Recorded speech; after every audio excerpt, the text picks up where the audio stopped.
اس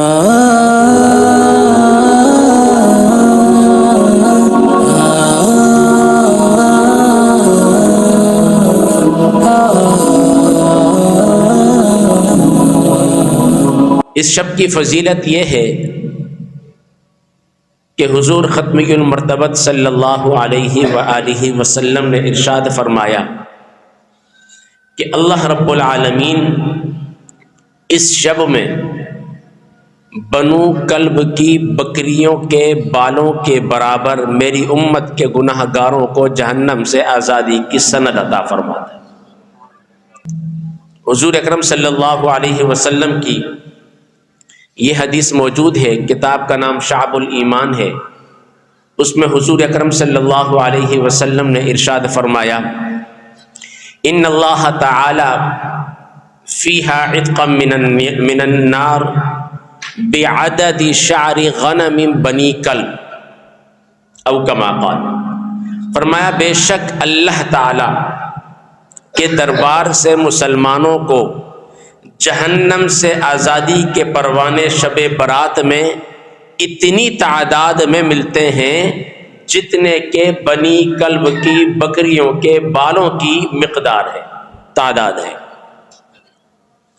دوسری حدیث مبارکہ حضور اکرم صلی اللہ علیہ وسلم نے ارشاد فرمایا ان اللہ یرحم امتی فی ہذہ اللیلہ بعدد شعر اغنام بنی کلب او ربیع او مضر او کما قال، فرمایا بے شک اللہ تعالی میری امت پر اس رات، کون سی رات؟ شب برات کی رات، اللہ تعالی اس رات میری امت پر اتنی رحمتیں نازل فرماتا ہے جتنی کہ بنی کلب اور بنی ربی اور بنی مدر کی بکریوں کی تعداد ہے، ان کے بالوں کے برابر اللہ تعالیٰ اتنی رحمتیں نازل فرماتا ہے۔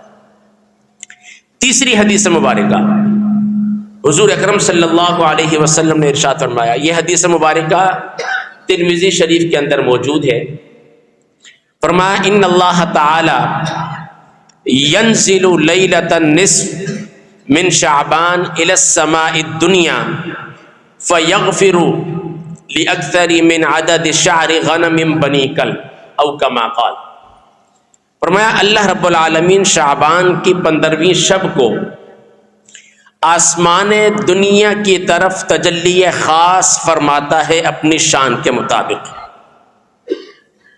اور بنی کلب کی بکریوں کے بدن پر جتنے بال ہوتے ہیں ان سے زیادہ تعداد میں اللہ میری امت کی مغفرت فرماتا ہے۔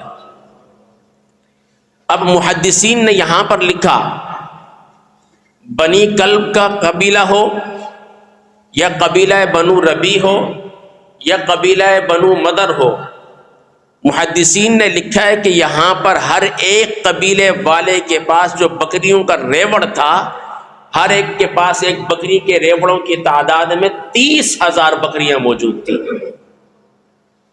اب اندازہ لگائیے 30,000 کی تعداد میں بکریاں ہوں ایک قبیلے کے پاس، پھر یہ سوچئے بکری کی تعداد کے مطابق ایک فرد نہیں بلکہ بکری کے جسم پر جو بال ہے، اب ایک بکری کے جسم پر کتنے بال ہیں میں اور آپ اندازہ نہیں لگا سکتے، نہ آج تک مادیت نے کوئی ایسی مشینری ایجاد کی ہے جو بتا سکے۔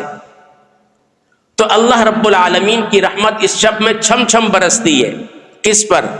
گناہ گاروں پر۔ ایک اللہ والوں نے فرمایا کہ اگر اللہ کی رحمت کا اندازہ لگانا ہو نا تو فرمایا نیک بندے کے پاس سے جا کر نہیں لگا سکتے، نیک بندہ تو پہلے ہی اللہ کی رحمت کی چادر میں چھپا ہوا ہوتا ہے۔ فرمایا اگر اللہ کی رحمت کا اندازہ لگانا ہے تو گناہگار شخص کو تلاش کرو، پھر تمہیں پتہ چلے گا کہ اللہ رب العالمین کی رحمت کیسی ہوتی ہے۔ شب برات کی رات کیا ہے؟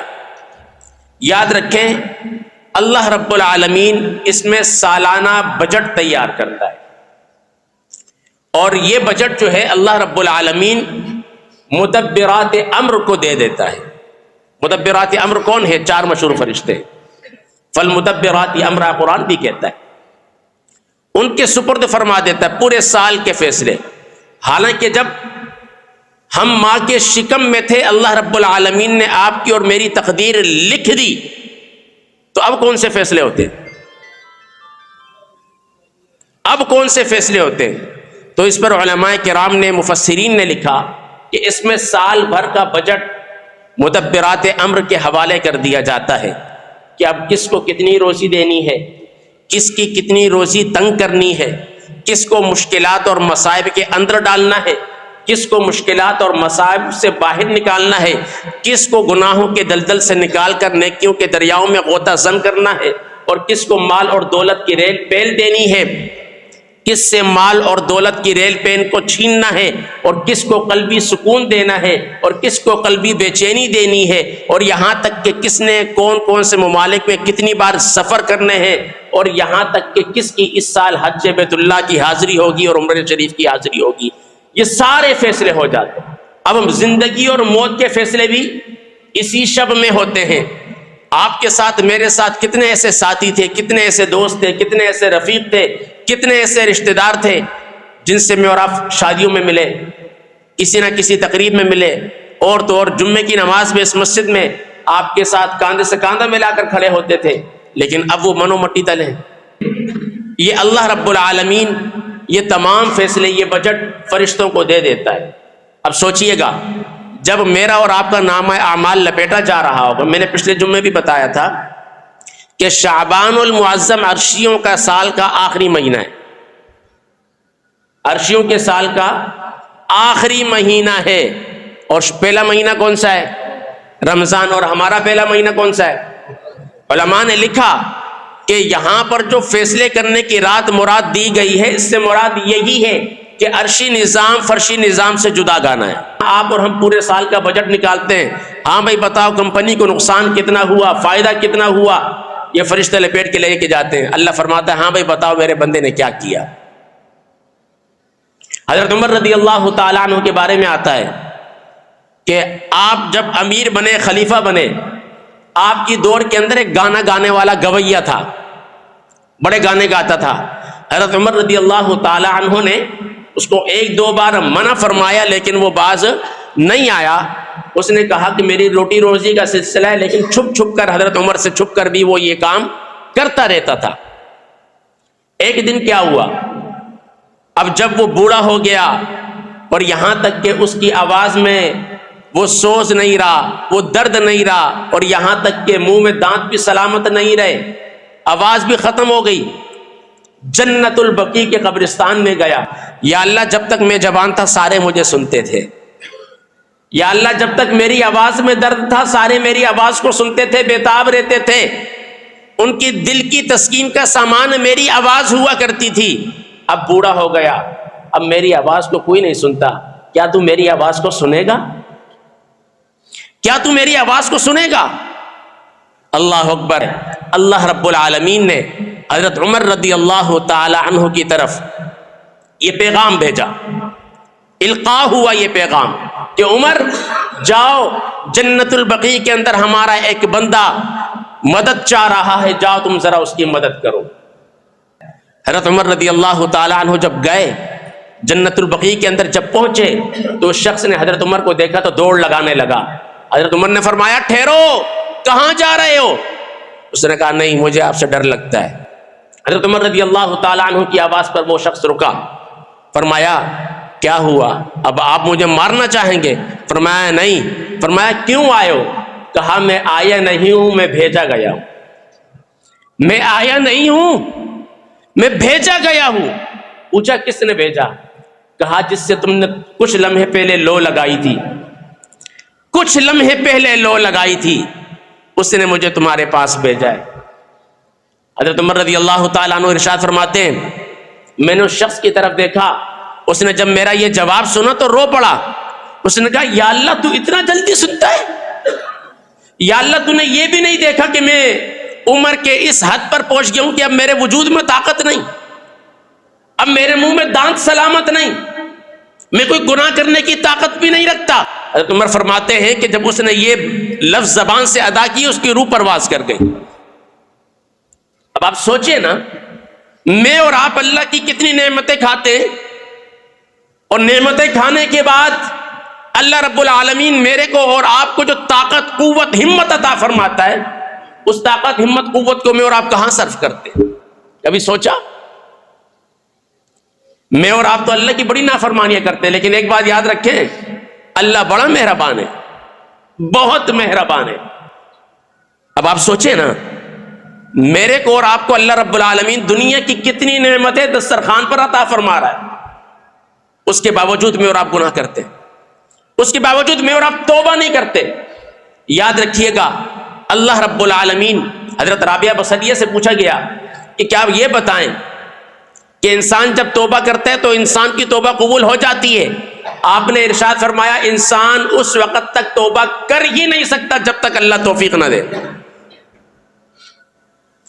وہ کسی شاعر نے بھی کہا تھا نا، توبہ کی امید پر ہو چکے بہت گناہ یا رب، توبہ کی امید پر ہو چکے بہت گناہ یا رب، مہلت تو مل رہی ہے تو توفیق بھی عطا کر۔ دیکھیں اللہ رب العالمین کتنا غفور الرحیم ہے، میرے اور آپ کے ہاتھ غلط لین دین کرتے ہیں، بتائیے اللہ رب العالمین ہاتھوں کو توڑتا ہے؟ اونچی بولیں، ہاتھوں کو توڑتا ہے؟ میرا اور آپ کا دماغ کتنی بار غلط سوچتا ہے، بتائیے اللہ مجھے اور آپ کو پاگل، دیوانہ، مجنون بناتا ہے؟ میری اور آپ کی آنکھ کتنی بار غلط دیکھتی ہے، بتائیے اللہ رب العالمین آپ کی اور میری آنکھوں کی بینائی کو سلب کرتا ہے؟ میرا اور آپ کا وجود پورا طاقت کے ساتھ چل کر گناہ کے اڈے پر جاتا ہے، بتائیے واپسی میں اللہ اس طاقت کو سلب کرتا ہے؟ اللہ رب العالمین فرماتا ہے، لا تقنطوا من رحمت اللہ، میرے بندے، میرے بندے، میری رحمت سے نا امید نہ ہونا۔ ابھی سے استغفار کی کثرت کرنی ہے کہ خود بھی توبہ کرنی ہے اور دوسروں سے توبہ کروانی بھی ہے۔ یہ اللہ والوں کا جملہ ہے، بہت پیارا جملہ ہے۔ فرمایا خود تو توبہ کر لیتے ہو، دوسروں کی توبہ کا سامان بھی کرو۔ فرمایا ممکن ہے کہ تم اپنی توبہ پر قائم نہ رہ سکو، تمہارے ذریعے سے جس نے توبہ کی وہ ممکن ہے اللہ اس کی توبہ قبول کر دے اور وہ نیک کاموں کی طرف راغب ہو جائے۔ جتنے بھی نیک کام کرے گا سب کا ثواب تمہارے کو بھی ملتا رہے گا۔ بس نہیں ہے، قبرستان جانا ہے، قبرستان میں جا کر آپ سورہ یاسین پڑھیں، سورہ ملک پڑھیں، اللہ رب العالمین نے آپ کو جتنا پڑھنے کی توفیق دی ہے لازماً جا کر پڑھیں۔ اپنے بچوں کو ساتھ میں لے کر جائیں، پوتوں سے اللہ نے نوازا ہے، نواسوں سے نوازا ہے، ان کو ساتھ لے کر جائیں، اس لیے کہ اگر اگلی شب برات تک آپ اور میرا فیصلہ ہوا اور میں اور آپ چلے گئے تو پھر بیٹا، نواسا، پوتا یہی کہے گا کہ دادا جان پچھلی شب برات میں میرا ہاتھ پکڑ کر مجھے لے کر آئے تھے۔ پوری رات آپ، اگر میں کہوں کہ بھائی آپ نے قرآن پڑھنا ہے تو آپ کہیں گے پوری رات کیسے قرآن پڑھ سکتے ہیں؟ ہم کسی کے سوئم میں جائیں تو جی پونے گھنٹے میں، ایک گھنٹے میں ایک پارہ پورا نہیں ہوتا، ہم قرآن کیسے پڑھیں گے؟ اور اگر میں آپ سے کہوں آپ نے استغفار بھی پڑھنا ہے تو آپ کہیں گے ہاں امام صاحب یہ کام ٹھیک ہے، استغفار پڑھ لیں گے۔ اور آگے میں آپ سے کہوں کہ بھائی آپ نے نوافل پڑھنے ہیں، آپ کہیں گے امام صاحب ہماری مسجد کے اندر صلاۃ و تسبیح کی جماعت کا اہتمام ہے۔ میرے عزیزوں، علماء نے لکھا، محدثین نے لکھا، جس کے ذمے قضا نمازیں ہوں، غور کیجئے گا، جس کے ذمے قضا نمازیں ہوں وہ نفل پڑھے، اللہ اس کے نوافل کو اپنی بارگاہ میں قبول نہیں کرتا۔ یہ بات ذہن نشین رکھیے گا۔ ہاں آپ قضا نمازوں کی نیت کریں، ادا کرتے رہیں جتنی اللہ نے توفیق دی ہے، کچھ دیر قرآن پڑھیں، پھر کچھ دیر استغفار پڑھیں، پھر اس کے بعد اللہ کے حضور گڑ گڑا کر دعا مانگیں۔ کچھ لوگ ایسے ہوتے ہیں بالکل پوری رات جاگتے ہیں، اینڈ جب فجر کا وقت آتا ہے تو ان کو نیند آتی ہے، گھر جاتے ہیں تو سو جاتے ہیں۔ اچھا، مسجد کے اندر جاگنے کا اہتمام کیوں ہوتا ہے؟ مسجد کے اندر جاگنے کا اہتمام اس لیے ہوتا ہے کہ حضور اکرم صلی اللہ علیہ وسلم نے ارشاد فرمایا، اللہ رب العالمین کو روئے زمین پر سب سے جو پسندیدہ جگہ ہیں وہ کون سی ہیں؟ مسجد کس کا گھر ہے؟ جب میں اور آپ خدا کے گھر پر آئیں اور خدا کے حضور سجدہ ریز ہوں اور پھر خدا کے حضور ہی گڑ گڑا کر اپنے گناہوں کی معافی مانگیں، بتائیے اللہ معاف کرے گا نہیں کرے گا؟ پھر مسجد کے اندر جب ہمت ٹوٹ جاتی ہے نا کہ یار بس اب نیند آ رہی ہے اب جانے لگا ہوں، لیکن دوسرے کو دیکھتے ہیں یار وہ تو ابھی تک پڑھ رہا ہے قرآن، پھر ہمیں ہمت آتی ہے۔ تو ہم دیکھا دیکھی میں سارے کام کرنے والے لوگ ہیں، اور قرآن بھی کیا کہتا ہے؟ فاستبقوا الخیرات، نیکیوں کے کاموں میں ایک دوسرے سے سبقت حاصل کرو۔ اگر آپ چاہتے ہیں کہ آپ اس آیت میں مصداق بن جائیں تو پھر اس شب سے محنت کریں۔ حضور اکرم صلی اللہ علیہ وسلم ایام بیس کے روزے رکھتے تھے۔ کون سی تاریخ ہوتی تھی چاند کی؟ 13، 14 اور یہ 3 روزے رکھ لیں گے آپ، اچھا ڈبل ثواب ہے۔ پہلا ثواب تو یہ ہے کہ حضور اکرم صلی اللہ علیہ وسلم ہر مہینے کی ان تاریخوں کے روزے رکھتے تھے۔ دوسرا، جب آپ ماہ شعبان المعظم کا روزہ رکھیں گے تو آپ کے جو نامہ اعمال میں جو بجٹ کی پہلی فہرست ہوگی اس میں یہی آئے گا کہ میرا بندہ روزے سے تھا، میرا بندہ کیا تھا؟ روزے سے تھا۔ ایک بات اور کرتا چلوں، ہم اس شب میں نوافل کا اہتمام کرتے ہیں مغرب کے بعد، ٹھیک ہے، 6 نفل پڑھے جاتے ہیں مختلف نیتوں سے، اور یہ وہی نفل ہیں جنہیں اوابین کہا جاتا ہے۔ اس کے بعد میں اور آپ دعائے نصف شعبان المعظم پڑھتے ہیں نا؟ حضور اکرم صلی اللہ علیہ وسلم سے بھی ہے کہ اللہ رب العالمین اس دعا کی برکت سے ناگہانی موت سے محفوظ فرماتا ہے۔ کس سے؟ ناگہانی موت سے محفوظ فرماتا ہے۔ آگے ایک دعا اور ہے جو حضرت شاہ عبدالحق محدث دہلوی علیہ الرحمہ نے اپنی کتاب ما ثبت بالسنہ کے اندر نقل کی ہے۔ اور شاہ عبدالحق محدث دہلوی کون ہے؟ جنہیں اللہ رب العالمین کی طرف سے اللہ اکبر ان پر اتنا انعام تھا، اتنا کرم تھا کہ حالت بیداری میں روزانہ 75 مرتبہ حضور کی زیارت کرتے تھے۔ شاہ عبدالحق محدث دہلوی علیہ الرحمہ ارشاد فرماتے ہیں کہ جو انسان یہ دعا کب پڑھے؟ شعبان المعظم کی 15ویں شب کو پڑھے تو اللہ رب العالمین اس کی تمام مشکلات کو آسان کر دے گا، تمام گناہوں کو معاف فرما دے گا۔ اور اللہ رب العالمین نے آگے فرمایا کہ اللہ رب العالمین اسے اتنا مال دے گا کہ دنیا والے اس کے مال کو دیکھ کر حیران ہوں گے۔ میں اور آپ ہر ایک کو ضرورت ہے مال کی، وہ دعا کون سی ہے؟ اور اس کے بارے میں یہی دعا حضرت امام غزالی نے، جو 1000 سے زیادہ کتابوں کے مصنف ہیں، آپ نے بھی اپنی کتاب احیاء العلوم کے اندر یہ دعا نقل فرمائی ہے۔ فرمایا شب برات کی رات میں خاص طور پر اور اس کے علاوہ ہر رات میں یہ دعا مانگنی چاہیے۔ وہ دعا کون سی ہے؟ وہ ہے اللہم انک تعلم سری وعلانیتی فاقبل معذرتی وتعلم حاجتی فاعطنی سؤلی وتعلم ما فی نفسی فاغفر لی ذنبی اللہم انی اسألک ایمانا یباشر قلبی ویقینا صادقا حتی اعلم انہ لا یصیبنی الا ما کتبت لی ورضی بقضائک آمین۔ اور حضرت شاہ عبدالحق محدث دہلوی کی اس کتاب ما ثبت بالسنہ کا جنہوں نے ترجمہ کیا ہے، وہ فرماتے ہیں جو عربی میں یہ دعا نہ مانگ سکے اس کا ترجمہ مانگ لے، اس کی ترجمے میں دعا کر لے۔ وہ کیا ہے؟